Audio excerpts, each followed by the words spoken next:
பத்திரிகை துறையைச் சேர்ந்த சகோதரர்கள் அனைவருக்கும் வணக்கம். இன்றைக்கு பத்திரிகையாளர்களை சந்திப்பதன் நோக்கம், பாரதிய ஜனதா கட்சி என்பது ஒரு ஜனநாயகத்தின் முறையில் செயல்படக்கூடிய ஒரு அரசியல் கட்சி. இதுவரைக்கும் பாரதிய ஜனதா கட்சியில் நாகரிகமான விமர்சனங்களை தவிர்த்து அநாகரிகமான விமர்சனங்கள் தேவையில்லாமல் யார் மீதும் வைக்கப்பட்டது கிடையாது. ஆனால் தற்பொழுது தமிழக அரசியலை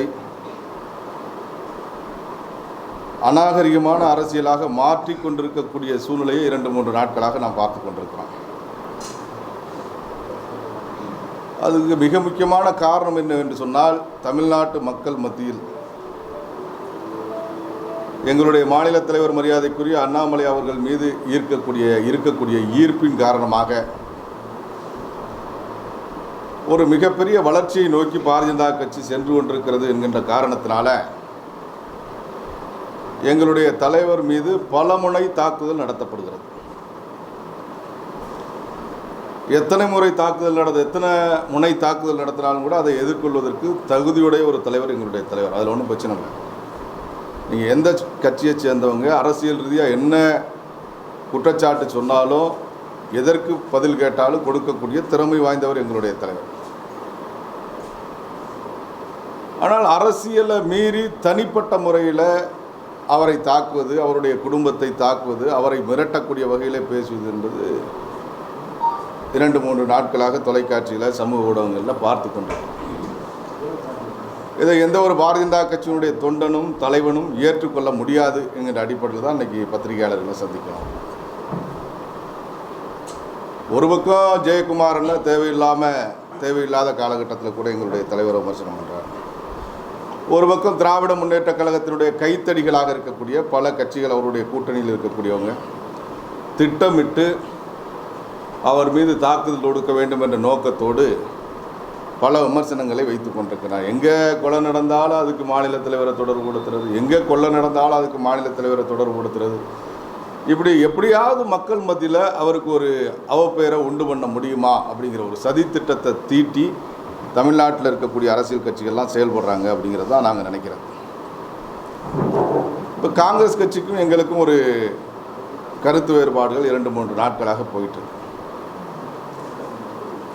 காங்கிரஸ் கட்சியினுடைய தலைவராக இருக்கக்கூடிய செல்வ பெருந்தகை என்ன சொல்கிறாருன்னு சொன்னால், பாரதிய ஜனதா கட்சியில் ரவுடிகள் இருக்காங்க, பட்டியலெலாம் கூட வெளியிட்டிருக்காரு. அந்த பட்டியலில் பார்த்தோம்னு சொன்னால் எங்கள் கட்சிக்கு சம்மந்தமே இல்லாத பல பேர் இருக்காங்க, மாற்று கட்சியில் இருக்கக்கூடிய பல பேர் இருக்காங்க. அது ஒரு டிஎம்கே ஐடிவிங்கில் போட்டிருக்கிறத பார்த்தோன்னா குடந்தை அரசன் பேர் போட்டிருக்கு.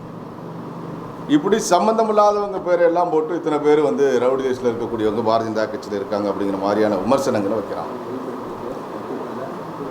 அதை பற்றி பார்க்க போனோம்னா என்னுடைய கருத்து, தனிப்பட்ட கருத்து, இன்றைக்கி அரசியல் கட்சிகள், தமிழ்நாட்டில் இருக்கக்கூடிய அரசியல் கட்சிகளில் ரவுடி லிஸ்ட்டில் இல்லாதவங்க இருக்கக்கூடிய கட்சி ஒரு கட்சி கூட இருக்காது. ஒரு அரசியல் ரீதியாக போராடினா கூட, அரசியல் ரீதியாக மோதல்கள் வந்தால் கூட அதற்காக ரவுடி சீட் ஓப்பன் பண்ணக்கூடிய நிலையில் நிறைய இருக்குது. அதனால் ரவுடி லிஸ்ட்டில் இருக்கிறவன் பூரா அயோக்கியம், ரவுடி லிஸ்ட்டில் இல்லாதவன் பூரா யோக்கியம் அப்படின்னு நம்மளால் சொல்ல முடியாது. எல்லா தரப்பு மக்களும் எல்லாத்துலேயும் இருக்காங்க. நல்லவன்லையும் கெட்டவன் இருக்கான், கெட்டவன்லையும் நல்லவன் இருக்கான். அப்போ எங்களுடைய மாநில தலைவர் என்ன சொல்கிறாரு, நீங்கள் ரவுடி லிஸ்ட்டில் இருக்கக்கூடியவங்களை நிறைய பேரை பிஜேபியில் வச்சுருக்காங்க அப்படின்னு குற்றச்சாட்டு வரும்பொழுது, அண்ணன் செல்வ பெருந்தகை அவர்களே முன்னாள் ரவுடி லிஸ்ட்டில் இருக்கக்கூடியவர், முன்னாள் குண்டர் சட்டத்தில் கைது செய்யப்பட்டவர், அப்படி ஒரு குற்றச்சாட்டு சொல்கிறார். அவர் சொல்லக்கூடிய குற்றச்சாட்டுக்கு அரசியல் ரீதியாக அவர் பதில் சொல்லணும். அரசியல் ரீதியாக ஒன்று, என் மேலே அந்த மாதிரி எந்த குற்றச்சாட்டுகளும் கிடையாது, நான் ரவுடி லிஸ்ட்டில் இல்லை, குண்டர் சட்டத்தில் என்னை கைது பண்ணலை, தவறான குற்றச்சாட்டை சொல்லியிருக்காரு, நான் நீதிமன்றத்தில் போய் வழக்கு தொடுக்க போகிறேன், அண்ணாமலைக்கு தண்டனை வாங்கி கொடுக்க போகிறேன் அப்படின்னு சொல்லி ஒரு பதில் அவர் சொல்லலாம். இல்லை, நான் இந்தந்த வழக்கில் என் மேல் குற்றச்சாட்டப்பட்டிருந்துச்சு, அதுக்கான காரணங்கள் என்ன, நான் மக்களுக்காக போராடினதுனால அந்த வழக்கு வந்துச்சு, இல்லை பொய்யா என் மேலே வழக்கு பதிவு செய்யப்பட்டது ஆளுங்கட்சியால், ஏதோ ஒரு காரணங்களை சொல்லி அவர் மறுப்பை தெரிவிக்கலாம். இதுதான் ஜனநாயக முறைப்படி நியாயமாக இருக்கும். ஆனால் ஒரு பாரம்பரியம் மிக்க ஒரு காங்கிரஸ் கட்சியில் தலைவராக இருக்கக்கூடியவர் மிகச்சிறந்த தேசபக்தர்கள், மிகப்பெரிய நபர்களெல்லாம் இருந்த ஒரு காங்கிரஸ் கட்சியில் இன்றைக்கும் கூட இந்த நாட்டுக்காக தியாகம் பண்ண நாகரிகமான அரசியல் நடத்தக்கூடிய பல காங்கிரஸ் தலைவர்கள் இருக்கக்கூடிய இந்த கட்சியில்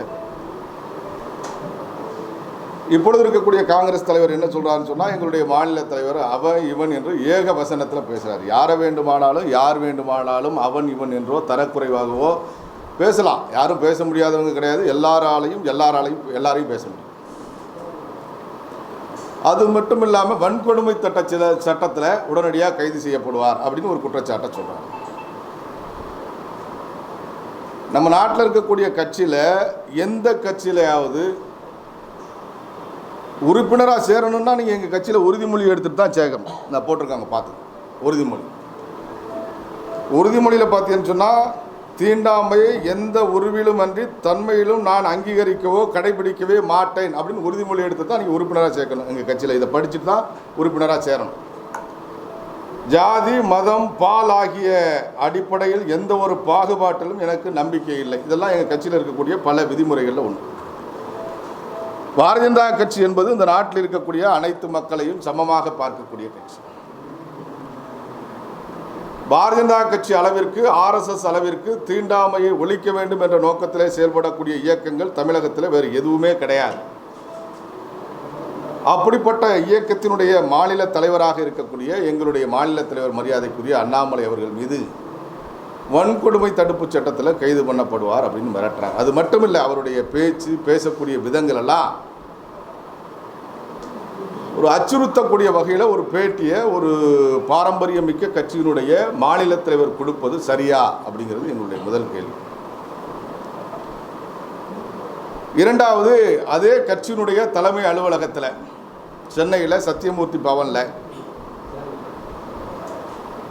ஒரு 75 வயது நிரம்பி இருக்கக்கூடிய காங்கிரஸ் கட்சியினுடைய மூத்த தலைவர் என்று சொல்லிக்கொள்ளக்கூடிய ஒருத்தர், அவர் மூத்த தலைவரா இல்லை மூத்திரம் முடிக்கிற தலைவரான்னு தெரியல நமக்கு, மூத்த தலைவர் என்று சொல்லிக்கொள்ளக்கூடிய ஒருத்தர் நான் மோடியை விட வயதில் மூத்தவன் என்று சொல்லிக்கொள்கிறார். அப்படிப்பட்ட ஒருத்தர் காமராஜரோடு பழகியிருக்கேன்னு சொல்கிறாரு. காமராஜருடைய கால் தூசுக்கு சமமார் அவர். இப்போ இந்த பேட்டியை பார்த்தா அவருடைய மரியாதை மிகப்பெரிய தலைவர்களோடு பழகியிருக்கேன்னு சொல்கிறார். அந்த தலைவர்கள் எல்லாம் அவங்களோட இவர் பழகுன்னு சொல்கிறதே அசிங்கப்படுத்துறது. நேற்றைய பேட்டி அவர் வேலுச்சாமி, அவர் என்ன அட்ரஸ் தெரியாது ரொம்ப பேருக்கு. அந்த மீடியாவில் விவாதத்தில் பார்க்கக்கூடியவங்களுக்கு மட்டும்தான் அந்த ஆளை தெரியும், வேறு யாருக்கும் தெரியாது. திருச்சியில் போய் கேட்டால் கூட நீங்கள் சொல்லி ரொம்ப விசாரித்து தான் தெரிஞ்சுக்கணும். மீடியாவுக்கு எதாவது போனால் எதாவது கிடைக்குமா அப்படின்னு போகக்கூடிய நபர்,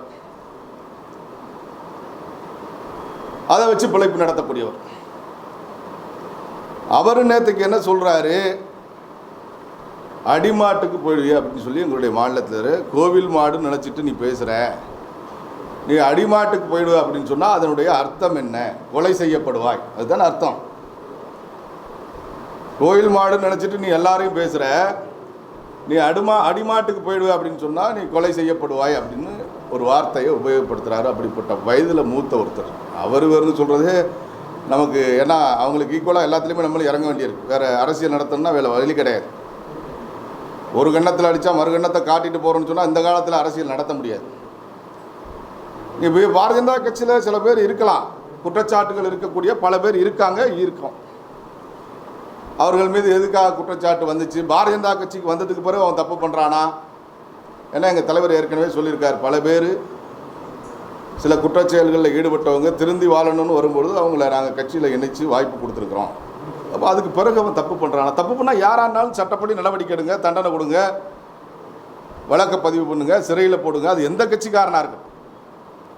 நாங்கள் சாமியாரை மட்டுமே வச்சுட்டு கட்சி நடத்த நினச்சா கடைசி வரைக்கும் நாங்கள் திமுககாரனுக்கும் அதிமுககாரனுக்கும் பயந்துட்டு தான் கட்சி நடத்த வேண்டியிருக்கும். இதே தஞ்சாவூர் மாவட்டத்தில் இந்த பக்கத்தில் இருக்கக்கூடிய ஒரு ஒன்றியத்தில் எங்களால் கட்சி வளர்க்க முடியலை. கட்சியினுடைய இருக்கக்கூடிய கொஞ்சம் பேரை கேட்டால் நாங்கள் செயல்படவே முடியலை, அங்கே இருக்கக்கூடிய திராவிட முன்னேற்ற கழகத்தினுடைய ஒன்றிய செயலாளர் மிரட்டுறாரு அப்படின்னு ஒரு 3-4 ஆண்டுகளுக்கு முன்பு இந்த மாதிரி ஒரு கருத்து எங்கள்கிட்ட வருது. நாங்கள் என்ன பண்ணுறது? அப்படிப்பட்டவனை சமாளிக்கணும்னா அப்படிப்பட்டவனை நாங்கள் கொண்டு வந்து ஆகணும். அப்படிப்பட்டவனை சமாளிக்கணும், பேஸ் பண்ணணும், அவனுக்கு இணையாக ஃபைட் பண்ணணும், கட்சியை வளர்க்கணும். அதுக்கு ஈக்குவலான ஆட்களை கொண்டு வர வேண்டியதாக இருக்குது. தமிழ்நாட்டில் இருக்கக்கூடிய எல்லா கட்சிகளும் குற்றச்சாட்டு இருக்கக்கூடிய ஒருத்தனை கூட நாங்கள் கட்சியில் வச்சுக்க மாட்டோம் அப்படின்னு அறிவித்தா பாரதிய ஜனதா கட்சியும் அறிவிப்பதற்கு நாங்கள் தயாராக இருக்கோம். ஆனால் வேலுச்சாமி அவர்கள் பேசும்போது இது மாதிரி கொலை மிரட்டல் விடுறது. அப்புறம் இன்னொன்று சொல்கிறாரு, இவர் வந்து சாக்ரட்டிஸ் பேரன், அரிஸ்டாட்டிலோட அக்கா மகன். இப்போ அறிவுங்கிறது ஒரு சாராருக்கு தான், நான் பரம்பரையாது ஒரு சாதாரண குடும்பத்திலேருந்து, ஏழை குடும்பத்திலேருந்து, விவசாய குடும்பத்திலேருந்து எங்களுடைய தலைவர் அண்ணாமலை மாதிரி ஒரு ஆள் படித்து ஒரு புத்திசாலியாக அறிவாளியாக அனைத்து கட்சியும் கேள்வி கேட்கக்கூடியவனா, ஊழலை வெளிக்கொண்டு வரக்கூடியவனா வரக்கூடாதா? இது அரிஸ்டாட்டில் பேரனும் அரிஸ்டாட்டில் அக்கா மகனும் சாக்ரட்டிஸ் பேரனும் தான் வரணுமா? வேறு யாரும் வரக்கூடாதா? அப்படி ஒரு பதிலை சொல்கிறார். மனநோயாளி. யார் மனநோயாளி? தமிழ்நாட்டில் நடக்கக்கூடிய பல குற்றங்களை வெளிக்கொண்டு வரக்கூடியவர். கோயம்புத்தூரில் தீவிரவாதிகள் வந்து பார்த்தோம்னு சொன்னால் கார் வெடி குண்டு தாக்குதல் நடத்தினா கூட அதையும் வெளிக்கொண்டு வரதுக்கு நம்ம எங்களுடைய மாநிலத்தில் தேவைப்படுறார். திராவிட முன்னேற்ற கழகத்தில் நடைபெறக்கூடிய ஊழல்களை கொண்டு வரதுக்கு எங்களுடைய மாநிலத்தில் தேவைப்படுறார். இப்படி எல்லாத்துக்கும் தமிழ்நாட்டுக்கு தேவைப்படக்கூடிய ஒரு மனிதர் வந்து மனநோயாளி அப்படிங்கிறார். ஐபிஎஸ் எதுக்கு ராஜினாமா பண்ண, அதை பற்றி எங்களுக்கு பதில் சொல்லு. நீ சொல்ல வேண்டிய உனக்கு தெரியுதுங்கிறீல்ல, உன் அரசாங்கம் தானே கர்நாடகத்தில் இருக்குது. இன்றைக்கி உன்னுடைய அரசாங்கம் தான் கர்நாடகத்தில் இருக்குது, உன்னுடைய ஆட்சி தான் இருக்குது. அங்கே இருக்கக்கூடிய அரசாங்கத்திலேருந்து எடுத்து எதுக்காக ராஜினாமா பண்ணார், என்ன தப்பு பண்ணார் எங்களுடைய தலைவர், எதுக்காக ராஜினாமா பண்ணிருந்தார், நீ சொல்லு, குற்றச்சாட்டை சொல்லு பார்க்கலாம். அதை விட்டுட்டு எதுக்காக ஐபிஎஸ்லேருந்து ராஜினாமா பண்ணார் நீ சொல்கிறியா, நான் சொல்லவா? நீ வர்றியா, தனியாக வர்றியா, நான் தனியாக வர்றேன்? என்னைக்கு நம்ம மல்யுத்தத்துக்கு ஆள் எடுத்துகிட்டு இருக்கோம். கட்சி அரசியல் கட்சி, ஒரு அரசியல் கட்சி பண்ணக்கூடிய தவறுகளை குற்றங்களை வெளிக்கொண்டு வந்து மக்கள் மத்தியில் எடுத்துகிட்டு போய் தவறு பண்ணக்கூடிய கட்சிகளை திருத்தணும், நல்ல ஆட்சியை கொண்டு வரணுங்கிறதுக்கு அரசியல் கட்சி இருக்குது. ஏன்னா மல்யுத்தம் நடத்துறதுக்காக இங்கே நம்ம கட்சி நடத்திட்டு இருக்கோம். நான் தனியாக வர்றேன், நீ தனியாக வர்றியா அப்படின்னு கேட்குறாரு. அவருக்கு வயசு 75, அண்ணாமலனுக்கு வயசு 40. 75 என்ன ஆகும் தனியாக போனால்? நீங்களே யோசிச்சு பாருங்கள். மோதுனா தாங்குவார் அவர்? அது எல்லா உடற்பயிற்சியும் பண்ணுறாரு எங்கள் தலைவர், எக்ஸசைஸ் பண்ணுறாரு. நாங்கள்லாம் கூட அப்படி கிடையாது. எங்கள் தலைவர் பயங்கரமாக ஃபிட்டாக பாடி வச்சுருக்கக்கூடியவர். இவர் வந்து அவரை வந்து நீ நான் வர்றேன் வா அப்படின்னு கூப்பிட்றாரு. அதுமாதிரி செல்வ பெருந்தகை அவர்களை பற்றி சொல்லும்போது எங்கள் தலைவர் வந்து தெருவில் சுற்றிட்டு இருக்க ஆள் இல்லை, ஒரு தேசிய கட்சியோட தலைவர். அப்போ எங்கள் தலைவர் யார்? ஒன்றை மாதிரி புறம்போக்கா? எங்கள் கட்சியோ ஒரு ஐபிஎஸ் படிச்சுட்டு தன்னுடைய ஐபிஎஸ் பதவியை ராஜினாமா பண்ணிவிட்டு இந்த நாட்டுக்காக பணியாற்றணும் அப்படிங்கிற உயர்ந்த நோக்கத்தில் வந்திருக்கக்கூடிய ஒருத்தருக்கு வாய்ப்பு கொடுத்துருக்கு தலைவருக்கு. நாங்கள்லாம் பல ஆண்டு காலமாக 30 ஆண்டு காலமாக அந்த இயக்கத்தில் இருக்கோம். ஆனால் அவருக்கு அவருடைய காலகட்டத்தில் கட்சி அடுத்த கட்டத்துக்கு கொண்டு போவார் அப்படிங்கிற நம்பிக்கையில் அவரை தலைவராக கொடுத்துருக்காங்க. அதை சரியாக பண்ணிகிட்டு இருக்கார். அப்போ செல்வ பெருந்தகை வந்து புறம்போக்கா அப்படின்னு கேட்டால், தெருவில் சுற்றக்கூடிய ஆளா அப்படின்னு கேட்டால், எங்களுடைய தலைவர் யார்? அதனால் வார்த்தைகளை முதல்ல அளந்து பேச கற்றுக்கணும். அளவுக்கு மீறி பேசினா பாரதிய ஜனதா கட்சியில் இருக்கக்கூடியவங்களும் உங்கள் மாதிரியே பதில் சொல்ல வேண்டியிருக்கும். உங்களை விட 4 பங்கு கூடுதலாக நாங்கள் பதில் சொல்லுவோம். நாங்கள் நாகரிகமாக இருக்கணும், நாகரிக அரசியல் நடத்தணும் அப்படின்னு விரும்புகிறோம். ஊராட்சி தலைவரானு உன்னால் வெற்றி பெற முடியுமா அப்படின்னு கேட்குறாரு வேலுச்சாமி. கட்சியினுடைய அனுமதியோடு தலைமை அலுவலகத்தில் நடக்குது. எங்கேயும் இந்த மாதிரி வீட்டிலேருந்து கொடுத்தா வேறு, நான் தலைவர்கிட்ட கேட்கல, கட்சியில் கேட்கல, நான் கொடுக்குறேன். என் கட்சியை பற்றி பேசுகிறது, என் தலைவனை பற்றி பேசுகிறது, என் பிரதமரை பற்றி பேசுகிறது, என் உள்துறை அமைச்சரை பற்றி பேசுகிறது எங்களால் ஏற்றுக்கொள்ள முடியல, நான் கொடுக்குறேன். ஆனால் நீங்கள் என்ன பண்ணுறீங்க? தலைமை அலுவலகத்தில் சத்தியமூர்த்தி பவனில் கூப்பிட்டு நீ ஒரு ப்ரெஸ் மீட்டு கொடு, இப்படியெல்லாம் அண்ணாமலையை பேசு, அவனை கேவலப்படுத்து அப்படின்னு வழிகாட்டி அனுப்பி வைக்கிறீங்க. இது எந்த வகையில் ஏற்றுக்கொள்ள முடியும்? ஊராட்சி தலைவராக நின்று ஜெயிக்க முடியாது. நாங்கள் தயாராக இருக்கோம். 234 தொகுதியிலையும் 26 தேர்தலில் தனித்து நிற்கிறதுக்கு பாரதிய ஜனதா கட்சி தயாராக இருக்கும். இவர் காங்கிரஸ் கட்சியுடைய தலைவர் தானே செல்வ பிறந்தகை, அவர் சொல்லி தானே பேசுகிறார். வேலுச்சாமி செல்வ பிறந்தகிட்ட பேசி 2026 தேர்தலில் பாரதிய ஜனதா கட்சி தனித்து நிற்க தயாராக இருக்குது. அதேமாரி நம்மளும் தனித்து நிற்கணும் அப்படின்னு அறிக்கை கொடுக்க முடியுமா அவரால்? தனித்து நிற்கிறதுக்கு உங்களுக்கு 234 தொகுதியில் ஆள் இருக்காங்களா காங்கிரஸ் கட்சிக்கு? முதல்ல சொல்லுங்க பார்ப்போம். எங்கே காங்கிரஸ் கட்சி இருக்குது? திமுக முதுகில் ஏறி சவாரி பண்ணி தேர்தலில் ஜெயிக்கிறிய எங்கே இருக்கீங்க? எங்கள் தலைவர்கிட்ட எனக்கு ஒரு மிகப்பெரிய வருத்தம் என்னன்னு சொன்னால், இந்த கட்சியை பற்றி நம்ம தலைவர் பேசலாமா? ஆள் இல்லாத, அட்ரஸ் இல்லாத ஒரு கட்சியை பற்றி, மாவட்டத்துக்கு 200 பேர் இல்லை, அந்த கட்சியை பற்றி எங்கள் தலைவர் பேசியிருக்க வேண்டியதில்லை அப்படிங்கிறது கூட என்னுடைய கருத்து. அவ ஏதோ பெரிய தமிழ்நாட்டில் ஆளுங்கட்சியாக வரப்போகிற கட்சி மாதிரி ஆளாளுக்கு பேட்டி கொடுத்துட்டு இன்றைக்கி திரியக்கூடிய நிலையை உருவாக்கிட்டார் அப்படிங்கிறது எங்களுக்கு ஒரு வருத்தமான விஷயமா இருக்குது. இன்னொரு குற்றச்சாட்டு சொல்கிறாங்க, எங்கள் கட்சியிலேருந்து போன சில பேர் விமர்சனம் பண்ணுறாங்களா எங்களுடைய தலைவர், அவர் வந்து மதுவுக்கும் மங்கையரோடையும் ஆட்டம் போடுறாரு குட் அப்படின்னு சொல்லி. இது எப்படி இது ஏற்றுக்கொள்ளக்கூடிய குற்றச்சாட்டா? எங்கள் தலைவர் அண்ணாமலை மீது எந்த ஒரு குற்றச்சாட்டாவது இவங்க திராவிட கட்சிகளில் இருக்க மாதிரி மற்ற கட்சிகளில் இருக்க மாதிரி மதுவுக்கு அடிமையானார், மாதுவுக்கு அடிமையானார், எந்த பெண்ணோடையாவது கூத்தடிச்சார், இவங்க கட்சி பெரிய நினச்சிக்கலாங்க. அது அந்த காலத்தில் ஜவஹர்லால் நேருலேருந்து அந்த குற்றச்சாட்டு இருக்குது. ஜவஹர்லால் நேரில் ஆரம்பித்து ராகுல் காந்தி இப்போ வெளிநாட்டில் போய் என்ன பண்ணுறாருங்கிறதுலேருந்து ராஜீவ்காந்தி எப்படி சோனியா காந்தி அவர்களை கொண்டு வந்தாங்கிறது இவங்க கட்சியை வேணால் சொல்லலாம். எங்கள் கட்சியில் இருக்கக்கூடிய தலைவரை விமர்சனம் பண்ணுறது. ரெண்டாவது, எங்களுடைய பிரதமரை மனைவியை ரோட்டில் விட்டுட்டு ஊர் மேயிறாராம். எங்கேயும் இவர் பார்த்தாரா, இல்லை இவர் எது விளக்கு பிடிச்சாரா போய் பிரதமருக்கு எங்கள் மாநிலத்தில் இருக்கும்? இது ஏற்றுக்கொள்ள முடியுமா? இன்றைக்கி உலகத்துக்கே வழிகாட்டக்கூடிய நாடாக இந்திய நாட்டை உருவாக்கிக்கிட்டு இருக்கக்கூடிய ஒரு பிரதமரை பற்றி ஊர் மேயிறார் அப்படின்னு பேசுகிறார். ஒரு 75 வயசு, ஒரு அரசியல் அனுபவம் உள்ள, பல தலைவர்களோட பழவுன்னு சொல்லக்கூடிய அநாகரிகமற்ற ஒரு தலைவர் எங்களுடைய பிரதமரை பற்றி ஊர் மேயிறாருன்னு பேசுகிறார். எங்களுடைய தலைவரை பற்றி மங்கையரோட கூத்தடிக்கிறாருன்னு பேசுகிறார். இந்த மாதிரியான குற்றச்சாட்டுகள் சொல்வதுங்கிறத காங்கிரஸ் கட்சி தயவு செஞ்சு தவிர்க்கணும். ஏன்னு சொன்னால், இல்லைன்னு சொன்னால் காங்கிரஸ் கட்சியினுடைய அவர்களுடைய தலைவர்கள் மீது இருக்கக்கூடிய குற்றச்சாட்டுகள் ஒருத்தர் எங்கள் மேலே நீங்கள் ஒன்றும் அள்ளி வீச முடியாது. நாங்கள் ஒன்றும் நம்முடைய பிரதமர் நரேந்திர மோடி அவர்கள் அளவிற்கு தூய்மையான ஒரு மனிதனை இன்றைக்கி இந்த நாட்டில் உலகத்திலே பார்க்க முடியாது. அப்படி இந்த நாட்டுக்காக பார்க்கக்கூடிய ஒருத்தர். அதுமாரி எங்களுடைய மாநில தலைவர் அண்ணாமலை அவர்கள் மிகச்சிறப்பாக செயல்படக்கூடிய ஒரு தலைவர். எந்த குற்றச்சாட்டும் அவர் மேலே சொல்ல முடியாது. பொய்கா குற்றச்சாட்டுகளை நீ சொல்லிக்கிட்டே இருக்கலாம் சோசியல் மீடியாவில், வேறு எதையும் பண்ண முடியாது. ஆனால் நாங்கள் சொல்லணும்னா காங்கிரஸ் கட்சி மேலே 1000 குற்றச்சாட்டுகளை எங்களால் சொல்ல முடியும். அதுக்கு மேலே நீ ஆம்பளையா அலியா அப்படின்னு கேட்குறாங்க. இதெல்லாம் எந்த அளவுக்கு நம்ம ஏற்றுக்கொள்ள முடியும் அப்படிங்கிறத நீங்கள் யோசிப்பாங்க. இதை எப்படி நம்ம சோதனை பண்ணுறது? ஆம்பளைன்னு சொன்னால் ஆம்பளையாக இருந்தால் இன்றைக்கி தமிழ்நாட்டில் இருக்கக்கூடிய எல்லா கட்சிகளையும் எதுக்குறாரு. காங்கிரஸ் கட்சி எதுக்குறாரு, திமுக எதுக்குறாரு, அதிமுக எதுக்குறாரு, விசிக எதுக்குறாரு. என்னென்ன கட்சி இருக்கோ, என்னென்ன கட்சி தப்பு பண்ணுதோ அத்தனை கட்சிகளை எதிர்த்து இன்றைக்கி எங்கள் தலைவர் குரல் கொடுத்துட்ருக்காரு. ஆம்பளைங்கிறதுக்கு அது உதாரணம் போகும். நீங்கள் வேறு உதாரணம் தேவைன்னா அது நீங்கள் தான் ஏற்பாடு பண்ணி நிரூபிக்கணும். என்ன ஆம்பளையா அலியான்னு கேட்டால் ஆம்பளைங்கிறதுக்கு இதுதான். தமிழ்நாட்டில் இருக்கக்கூடிய அரசியல் கட்சிகள், அரசியல் தலைவராக அரசியல் கட்சிகள் பண்ணக்கூடிய தவறுகளை தோல் உரிக்கிறார் இன்றைக்கி எங்களுடைய தலைவர். பொதுவெளியில் கொண்டு வர்றார். எதுக்கும் அச்சப்படாத ஒரு தலைவர் இன்றைக்கி தமிழ்நாட்டில்னு சொன்னால் அது பாரதிய ஜனதா கட்சியினுடைய தலைவர் அண்ணாமலை அண்ணன். இல்லை நீங்கள் வேறு மாதிரி ஆண்மைங்கிறத நீங்கள் எப்படி நிரூபிக்கணும்னு ஆசைப்படுறீங்கன்னு எனக்கு தெரியல. அது அவர் தெளிவாக சொன்னார்னா அதுக்கு வேணால் ஏதாவது ஏற்பாடு பண்ணார்னா நம்ம அதை பற்றி யோசிக்கலாம். அதேமாரி அமித்ஷாஜியை பற்றி ரொம்ப தரக்குறைவாக பேசுகிறது, மோடிஜியை ஊர்மையை போகிறாருன்னு பேசுகிறது. காங்கிரஸ் கட்சியில் எளிமையின் உருவமாக இருந்தாங்க அப்படின்னு சொல்கிறார். இன்றைக்கி யார் எளிமையின் உருவமாக இருக்கிறா? ராகுல் காந்தி எளிமையின் உருவமாக இருக்காரா? இல்லை இங்கே இருக்கக்கூடிய செல்வ பெருந்தகை எளிமையின் உருவமாக? அன்னைக்கு இருந்திருக்கலாம், காமராஜர் இருந்திருக்கலாம், கக்கன் இருந்திருக்கலாம், எத்தனையோ தலைவர்கள் இருந்திருக்கலாம். அந்த காலகட்டத்தில் அன்னைக்கு நாட்டுக்காக எதையும் செய்வதற்கு தயாரான தலைவர்கள் இருந்த கட்சி. இன்றைக்கி இருக்கீங்களா நீங்கள்? இல்லை யார் எளிமை இல்லாமல் இருக்கிற? யார் பாரதிய ஜனதா கட்சியை சேர்ந்தவங்க? எங்களுடைய பிரதமர் நரேந்திர மோடி மேலே இது வரைக்கும் ஒரு ஊழல் குற்றச்சாட்டு, 3வது முறை ஆட்சிக்கு வந்திருக்காரு. எந்த கட்சிக்காரனாலும் சொல்ல முடியுமா?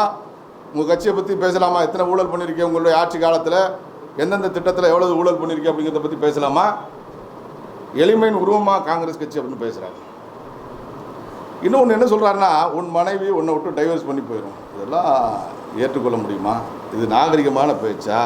இது ஒரு முதிர்ந்த அரசியல்வாதி தனிப்பட்ட தாக்குதலுக்கு மேலே அவருடைய குடும்பத்தை தாக்குறது, இது எந்த வகையில் ஏற்றுக்கொள்ள முடியும்? அவர் மனைவிக்கு அரசியலுக்கும் என்ன சம்மந்தம் இருக்குது? அவங்க ஏதோ தொழில் பண்ணிக்கிட்டு இருக்காங்க, அவங்க ஒன்றை விட்டு டைவர்ஸ் பண்ணி போயிடுவாங்க அப்படிங்கிறாரு. இன்னொரு குற்றச்சாட்டு என்ன சொல்கிறாரு? சொராபுதீன் பில்லிஸ் பானு வழக்கில் இதுமாரி 10 பேர் சேர்ந்து கற்பழித்தாங்க, கொலை பண்ணாங்க. அதில் உன் பொண்ணுக்கு உன் பொண்டாட்டிக்கு நடந்தால் நீ ஏற்றுக்குவியா அப்படின்னு கேட்குறாரு. இலங்கையில் லட்சக்கணக்கான தமிழர்கள் கொல்லப்பட்டாங்க காங்கிரஸ் கட்சியுடைய ஆட்சியில், காங்கிரஸ் கட்சியுடைய துணையோடு. அன்றைக்கு இலங்கை அதிபரே சொல்லியிருக்கார், காங்கிரஸ் கட்சி இந்திய அரசாங்கம் எங்களுக்கு துணையாக இருந்துச்சு அப்படிங்கிறத பற்றி சொல்லியிருக்கார். அங்கே எத்தனை பெண்கள் கற்பழிக்கப்பட்டாங்க, எத்தனை பெண்கள் நிர்வாணமாக நம்மளாம் பார்த்துருக்கோம், ஃபோட்டோ பார்த்துருக்கோம், நிர்வாணப்படுத்தி கொடுமைப்படுத்தினாங்க. அதே உன் பொண்டாட்டி உன் பொண்ணை பண்ணி தான் நீ காங்கிரஸ் கட்சியில் இருப்பியா? நீ உன் பொண்டாட்டியோ உன் பொண்ணையோ இலங்கை இராணுவம் பண்ண மாரி கற்பழிச்சிருந்தா அல்லது அந்த மாதிரி நிர்வாணமாக போட்டிருந்தா நீ காங்கிரஸ் கட்சியில் இருப்பியா? அப்போ எவனோ பண்ணுறான். ஆனால் நீ கேட்டால் தமிழனுக்காக குரல் கொடுக்குறேன், இலங்கை தமிழனுக்காக குரல் கொடுக்குறேன், தனி ஈழ வேணும் அப்படின்னு பேசக்கூடிய ஆள். அப்படி பேசக்கூடிய நீ, தனி ஈழத்தை ஆதரிக்கக்கூடிய நீ, இலங்கை தமிழர்களுக்காக குரல் கொடுக்கக்கூடிய நீ, லட்சக்கணக்கான தமிழர்கள் கொல்லப்பட்ட போது எங்கே போன நீ? அன்னைக்கு நீ காங்கிரஸ் கட்சிக்கு எதிராக குரல் கொடுத்துருக்கணும்ல. அன்னைக்கு என்ன பண்ண? நவத்துவாரத்தை மூடிக்கிட்டு இருந்தியா? சரி, அன்னைக்கு நம்ம பெண்களை கற்பழிச்சாங்களே, அன்னைக்கு என்ன பண்ண? இது நீதிமன்றத்தினுடைய தீர்ப்பு அவங்களை விடுதலை பண்ணுறாங்கிறது, அல்லது அந்தந்த துறையினுடைய நடவடிக்கை, அதுக்கு அரசாங்கத்துக்கு சம்பந்தம் கிடையாது. ஆனால் இலங்கையில் நடைபெற்ற படுகொலைகளுக்கு, கற்பழிப்புகளுக்கு இந்திய அரசாங்கம் துணையாக இருந்துச்சுன்னு சொல்லி அன்றைக்கி ராஜபக்சே சொல்லியிருக்காரு. அதுக்கு நீங்கள் என்ன பண்ணீங்க? அப்போ உன் குடும்பத்தை சேர்ந்தவங்களாம் தான் நீ பார்த்துக்கிட்டு இருந்திருப்பியா, அந்த கட்சியில் இருந்திருப்பியா? அதேமாதிரி மாநில தலைவரை புறம்போக்கு அப்படிங்கிறாரு.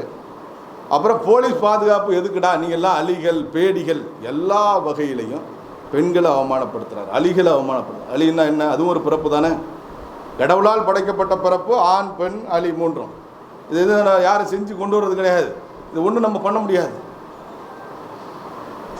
ஆனால் அவர் பேசும்போது என்ன சொல்கிறாரு? போலீஸ் பாதுகாப்பு உங்களுக்கு எதுக்குடா? ஏற்கனவே சொல்லும்போது அலி, நீ அலியா ஆம்பளையாங்கிறாரு. அடுத்தது நீ பயந்தாங்கொல்லி, பேடி, பொட்டைகள், பெண்களை கேவலப்படுத்துறது, அலிகளை கேவலப்படுத்துறது. இது ஒரு காங்கிரஸ் கட்சிக்கு அழகா? நல்லா யோசிச்சு பாருங்க. இந்த மாதிரி ரொம்ப தவறான பேச்சுக்கள் அப்படிங்கிறத காங்கிரஸ் கட்சியும் சரி, மற்ற கட்சிகளும் சரி, தனிப்பட்ட முறையில் எங்களுடைய மாநில தலைவரை தாக்குறது. அரசியல் ரீதியாக நீ என்ன வேணாலும் விமர்சனம் வை, என்ன குற்றச்சாட்டு வேணாலும் சொல்லு, பதில் சொல்கிறதுக்கு நாங்கள் தயாராக இருக்கோம். எங்களுடைய மாநில தலைவர் எந்த நேரத்துலையும் தயாராக இருக்கார், ஒன்றும் பிரச்சனை கிடையாது. ஆனால் தனிப்பட்டு இந்த மாதிரி குடும்பத்தை பேசுகிறது, அவர்களை ரொம்ப கேவலமாக பேசுகிறது. திமுக அரசாங்கம் பார்த்தீங்கன்னு சொன்னால் ஒரு பாட்டு பாடினாருன்னு சொன்னால் உடனே அரெஸ்ட் பண்ணி ரிமாண்டு கொண்டு போகிறான், அடுத்து குண்டாசுன்னு எல்லாம் போடுறான். ஆனால் நேற்று ஏதோ நீதிபதி விடுதலை பண்ணிட்டார், பிரச்சனை இல்லை. ஆனால் அது ஏற்கனவே பாடப்பட்ட ஒரு பாடல், அதை பாடுற, அதுக்கு நீ கைது பண்ணுற. ஆனால் இந்த மாதிரி ஒரு கட்சியினுடைய தேசிய தலைவரை, இந்த நாட்டினுடைய பிரதமரை, இந்த நாட்டினுடைய உள்துறை அமைச்சரை, பிரதமரை ஊர்மையிறான்னு சொல்லலாம், மாநில தலைவரை எவ்வளவு கேவலமாக பேசணுமோ பேசலாம், உள்துறை அமைச்சரை என்ன வேணாலும் பேசலாம், அவன் மேலே வழக்கு போடாது இந்த அரசாங்கம். நேரம் கைது பண்ணியிருக்கணுமா இல்லையா? இந்த அரசாங்கம் ஒரு சரியான அரசாங்கமாக இருந்தால் இந்த அளவுக்கு ஒரு தேசிய கட்சியினுடைய மாநில தலைவரை தரக்குறைவாக பேசின இந்த வேலுச்சாமியை நேரம் கைது பண்ணி ஜெயிலில் போட்டிருக்கணும். ஆனால் அதை ஊக்கப்படுத்துறது திராவிட முன்னேற்ற கழகம் தான். யார் ஊக்கப்படுத்துகிறாங்க அப்படிங்கிறத பற்றி எங்களுக்கு கவலை கிடையாது. எங்களுக்கு ஜெயிலுக்கு போகிறதுக்கு அச்சமே கிடையாது. நாங்கள் எல்லாத்தையும் பார்த்துட்டு வந்த ஆள் தான். அண்ணன் வேலுச்சாமி சொல்கிறாரு, அண்ணன் செல்வ பெருந்தகை சொல்கிறாரு, நெருப்பாற்றிலே நீந்தி வந்தேன்கிறார். நாங்களும் எல்லா ஆற்றையும் பார்த்துட்டு தான் வந்திருக்கிறோம். பாரதிய ஜனதா கட்சிக்காரன் போலீஸ் பாதுகாப்பு எதுக்குடாங்கிற உன்ன மாதிரி இருந்தால் ஓகே. நாங்கள் யாரும் பாதுகாப்பு நாங்களாம் கேட்டு வாங்குறதெல்லாம் கிடையாது. நாங்கள் எந்த இடத்துலையும் எனக்கு பாதுகாப்பு வேணும்னு எழுதி கொடுத்தது கிடையாது. பிஜேபிக்காரன் எவனோ வேணால் எழுதி கொடுத்துருக்கலாம், ஒரு சில பேர், எனக்கு தெரியாது. உனக்கு பிரச்சனை கிடையாது, பயங்கரவாதிகளால் உனக்கு ஆபத்து கிடையாது. ஏன்னா பயங்கரவாதத்துக்கு துணை போகக்கூடிய நீங்களாக இருக்கீங்க, உங்களுடைய கூட்டணி கட்சியை சேர்ந்தவங்கெல்லாம். தீவிரவாதிகளால் ஆபத்து கிடையாது. அப்போ பாரதிய ஜனதா கட்சியில் இருக்கக்கூடிய இந்த நாட்டினுடைய வளர்ச்சிக்காக பாடப்படக்கூடிய பல பேருக்கு ஆபத்து இருக்குது அப்படிங்கிற அடிப்படையில் அரசாங்கம், உளவுத்துறை அவர்களுடைய அறிக்கையினுடைய அடிப்படையில் போலீஸ் பாதுகாப்பு கொடுக்குறாங்க. அதுக்காக நாங்கள்லாம் பொட்டை கிடையாது, பேடி கிடையாது. நாங்கள்லாம் பல களத்தை நேருக்கு நேராக சந்திச்சுட்டு தான் இங்கே வந்திருக்கிறோம். என்ன, நாங்கள் ஒன்று மாதிரி தனிப்பட்ட களத்தை சந்திக்கிற ஆள் கிடையாது. நாங்கள் பல நூற்றுக்கணக்கான பேரை கூட நின்று சந்தித்து நாங்கள் தான் பல நூற்றுக்கணக்கான பேரை நேருக்கு நேராக களத்தில் நின்று சந்தித்து களமாடி இன்றைக்கி வந்திருக்கிறோம். இங்கே பிஜேபியில் இருக்கிறவங்களாம் ஒன்றும் நீ பழைய காலம் மாரி ஏதோ இங்கே தான் பிராமின்னா ரொம்ப வீக்காக நினைக்கிறது. தமிழ்நாட்டில் அவன் எதிர்த்து அடிக்க மாட்டான், எதிர்த்து பேச மாட்டான் அப்படின்னு. நார்த்தில் போயெல்லாம் நீ சொன்னீங்கன்னா கழுத்து எடுத்துருவான். இங்கே தான் அந்த மாதிரி நினச்சிட்டு இப்போ நாங்கள் எல்லோரும் இருக்கோம் பாரதிய ஜனதா கட்சியில். இன்றைக்கி பார்த்தீங்கன்னு சொன்னால் அதை சொன்னாலும் ஏதாவது அன்டச்சபிலிட்டி கேஸும்பான். இன்றைக்கி பார்த்தீங்கன்னு சொன்னால் பன்னி கறி திங்கிறவனும் கட்சியில் இருக்கோம், மாட்டு கறி திங்கிற நாங்களும் கட்சியில் இருக்கிறோம், ஆட்டு கறி திங்கிற நாங்களும் கட்சியில் இருக்கிறோம், காக்கா கறி சாப்பிட்ற நாங்களும் இருக்கிறோம். எல்லோரும் இன்றைக்கி பிஜேபியில் இருக்கோம். எல்லாத்துக்கும் தயாரான ஆட்கள் தான் நாங்கள். உங்களை மாதிரி மிரட்டலுக்கு, உருட்டலுக்கு, அச்சுறுத்தலுக்கெல்லாம் யாரும் பயப்பட மாட்டோம். இனிமேல் ஒரு தடவை இந்த மாதிரி தனிப்பட்ட முறையில் தரக்குறைவாக எங்களுடைய மாநில தலைவரை விமர்சனம் பண்ணால் அதனுடைய விளைவுகள் மிக மோசமாக இருக்கும் அப்படிங்கிறத மட்டும் நாங்கள் தெரிவிச்சுக்கிறோம். ரெண்டாவது, போராட்டம் நடத்துகிறோம். எங்கே பார்த்தாலும் எங்களுடைய தலைவர் கொடும்பாவி இருக்கிறது. போராட்டம், நீ மாவட்டத்துக்கு 200 பேர் வச்சுருப்பேன், உன்னால் போராட்டம் நடத்துதுன்னா எங்களால் முடியாதா? நாங்கள் கிட்டத்தட்ட மாவட்டத்துக்கு 1 லட்சம் பேர் வச்சுருக்கோம் குறைந்தபட்சம். எங்களால் போராட்டம் நடத்த முடியாதா? நீ நடத்துகிற மாதிரி 10 பங்கு 100 பங்கு பெருசாக எங்களால் நடத்த முடியும். காவல்துறையும் அரசாங்கமும் சட்டம் ஒழுங்கு சீர்கெட்டு போகணும், அப்படின்னு நினச்சா இதுக்கெல்லாம் அனுமதி கொடுங்க. ஏன்னா அவன் பண்ணும்போது அனுமதி கொடுத்துட்டு பிஜேபிக்காரன் பண்ணும்போது மட்டும் அரெஸ்ட் பண்ணி சிறையில் வைக்கிறேங்கிறது ரொம்ப காலத்துக்கு உங்கள் அரசாங்கம் நீடிக்காது. இந்த மாதிரி ஒருதலை பட்சமாக செயல்படுறது, மக்கள் பிரச்சனைக்காக போராடினா கூட அதிமுகவுக்கு அனுமதி கொடுக்கறது, பிஜேபிக்கு அனுமதி கொடுக்கறது இல்லை. அதேமாதிரி வேலுச்சாமி பேசினா கைத்தட்டி வேடிக்கை பார்க்குறது, பிஜேபிக்காரன் பேசினா நடவடிக்கை எடுக்கிறது அப்படிங்கிற ஒருதலை பட்சமான நடவடிக்கைங்கிறது ரொம்ப காலம் அந்த அரசாங்கம் நீடிக்காது. அதனால் இது எல்லாத்தையும் கட்டுப்படுத்துறது தான் அமைதிக்கு வழி உகந்ததாக இருக்கும். தமிழ்நாட்டில் சட்டம் ஒழுங்கு சரியாக இருக்கணும்னு சொன்னால் கூட இந்த மாதிரியான பேச்சுக்களை, தனிப்பட்ட விமர்சனங்களை பேசின உடனடியாக தடுத்து நடவடிக்கை எடுக்கணும். ஏன்னா நேற்றுக்கு பேசி நீ நேற்று வரைக்கும் நடவடிக்கை எடுத்துருக்கணும். நேற்றுக்கே நான் பதிவு போட்டேன். இது வரைக்கும் எந்த நடவடிக்கையும் இல்லாத பட்சத்தில் தான் நாங்கள் பதிலடி கொடுக்க வேண்டியிருக்கு. இது முதல் கட்டம். அடுத்த கட்டம் நீங்கள் இதை மாதிரி பேச ஆரம்பிச்சேன்னா எங்களுடைய பதிலடிகள் ரொம்ப கடுமையாக இருக்கும், சட்டப்படி இருக்கும். நீ சோசியல் மீடியாவில் கொடுத்தா நானும் சோசியல் மீடியாவில் கொடுப்பேன், நீ தொலைக்காட்சியில் கொடுத்தா நானும் தொலைக்காட்சியில் கொடுப்பேன், நீ போராட்டம் நடத்தினா நானும் போராட்டம் நடத்துவேன். நீ என்ன பண்ணணும்னு நினைக்கிறியோ அதுக்கு நாங்கள் தயாராக இருக்கிறோம். பாரதிய ஜனதா கட்சியினுடைய மாநில தலைவருங்கிறது தனிப்பட்ட நபர் கிடையாது. இன்றைக்கி தமிழ்நாட்டில் கிட்டத்தட்ட எங்கள் கட்சியில் அதிகாரப்பூர்வமாக 75 லட்சத்துக்கு மேற்பட்ட உறுப்பினர்கள் இருப்பாங்க. இன்னும் உறுப்பினர் ஆக்கப்படாதவங்க கிட்டத்தட்ட 50 லட்சம் பேர் இருக்கலாம். 1 கோடிக்கு மேற்பட்ட பேர் இன்றைக்கி தமிழ்நாட்டில் பிஜேபி ஆதரவாளர்கள் இருக்கிறான். அண்ணாமலைங்கிறவர் ஒரு தனிப்பட்ட மனிதர் கிடையாது, நீங்கள் விமர்சனம் பண்ணுறதுக்கு எல்லோரும் வேடிக்கை பார்க்குறதுக்கு. அதனால் இது கடைசியாக இருக்கணும் அப்படிங்கிறது எங்களுடைய எச்சரிக்கை.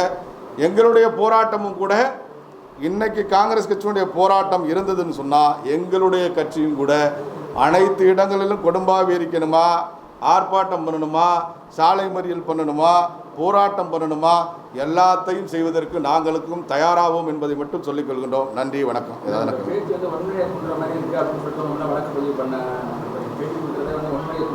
முதல்ல வேலுச்சாமி என்ன மேலே பதிவு பண்ணட்டும். அவரை 15 நாள் ஜெயிலில் வச்சா என்னையும் 15 நாள் வைக்கட்டும். அவர் 6 மாதம் ஜெயிலில் வச்சா என்னையும் 6 மாதம் ஜெயிலில் வைக்கட்டும். அவர் 72 வயசு தாங்கும்போது எனக்கு இன்னும் 50 ஆகலை. தாங்கும், ஒன்றும் பிரச்சனை கிடையாது. இல்லை, அது இப்போ தலைவர் பதில் சொல்லிட்டாருன்னா, தலைவர் பதில் சொல்லிட்டாரு. அதுக்கு அவர் சொன்னதுக்கப்புறம் நான் என்ன சொல்ல போகிறேன்?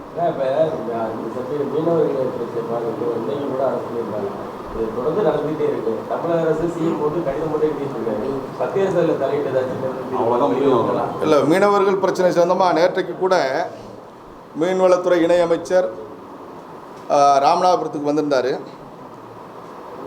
நாகப்பட்டினம் பகுதி மீனவர்கள், அவர்கள் கைது செய்யப்பட்ட மீனவருடைய குடும்பத்தை சேர்ந்தவங்களை போய் அமைச்சரை சந்திக்க வச்சேன். நான் போகல, அங்கே இருக்கக்கூடிய மாவட்டத்தில் சொல்லி அவங்களை அனுப்பிவிட்டு சந்திச்சிருக்காங்க.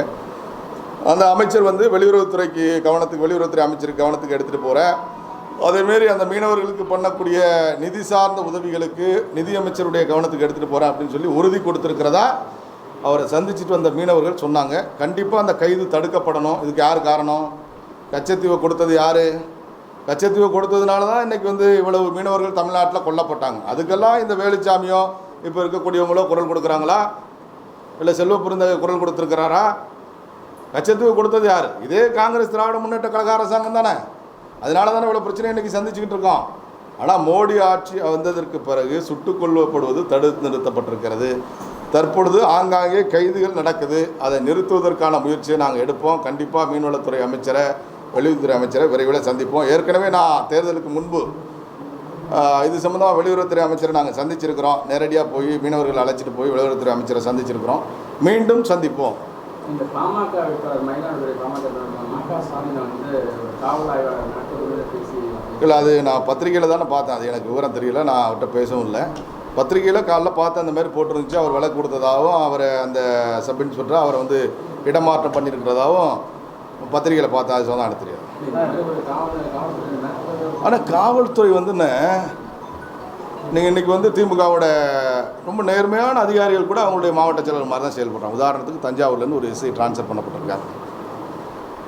அதுக்கு என்ன காரணம் அப்படின்னு கேட்டோம்னு சொன்னால், ஒரு ஆக்சிடெண்ட் கேஸில்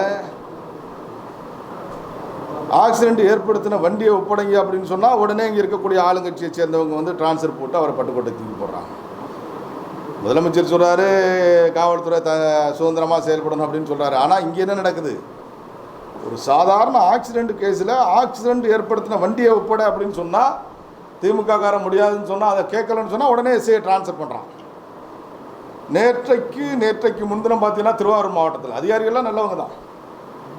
ப்ரெஷர் திருவாரூர் மாவட்டத்தில் தலையாமங்கலம் போலீஸ் ஸ்டேஷனில் நம்முடைய பாராளுமன்ற உறுப்பினர் நன்றி சொல்ல போகும்போது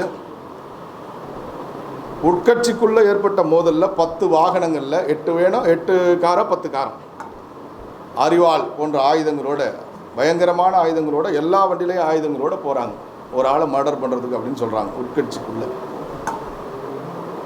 ஆனால் 10 வாகனங்கள் இன்றைக்கி வந்து தலையாமங்கலம் ஸ்டேஷனில் இருக்குது. அந்த 10 வாகனங்களில் வந்தவங்க மேலே எந்த எஃப்ஐஆரும் இல்லை. இப்போ வேறு கட்சிக்காரனாக இருந்தால் நீங்கள் வந்து 10 வண்டியில் அருவாளோடு வர்றான், ஒரு ஆளை மர்டர் பண்ண வர்றான், இல்லை ஒரு ஆளை அட்டாக் பண்ண வர்றான் அப்படின்னு சொன்னால் அவனை உடனே ரிலீஸ் பண்ணிவிட்டீங்களா? வண்டியில் தானாக வந்து ஸ்டேஷன் நின்றுக்கிட்டா 10 வண்டிங்க என்கிட்ட வீடியோ இருக்குது, ஃபோட்டோ இருக்குது, எல்லாம் இருக்குது. சரி தானே? தானாக வந்து தலையாமங்கலம் போலீஸ் ஸ்டேஷனில் வண்டி நின்றுச்சா? வண்டி ஸ்டேஷனில் கிடக்கு, அதுக்கு ப்ரெஷர் கொடுத்து வண்டியை விடுன்னு சொல்லி அங்கே இருக்கக்கூடிய அதிகாரிகள் முடியாது அப்படின்னு சொல்லிட்டாங்க அப்படிங்கிற மாதிரி தகவல். வண்டியை ரிலீஸ் பண்ண முடியாது அப்படின்னு சொல்லிட்டாங்க அப்படிங்கிற மாதிரி தகவல்.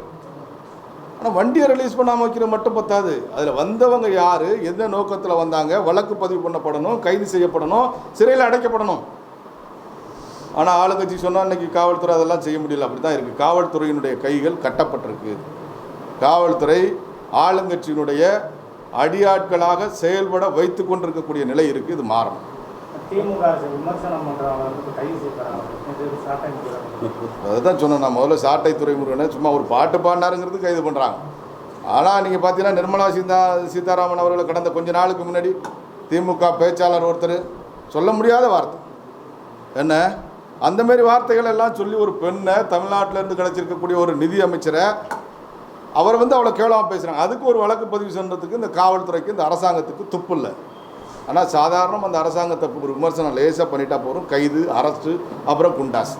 இந்த அரசாங்கம் இப்படியே போணுச்சுன்னா ரொம்ப நாளைக்கு நீடிக்காது.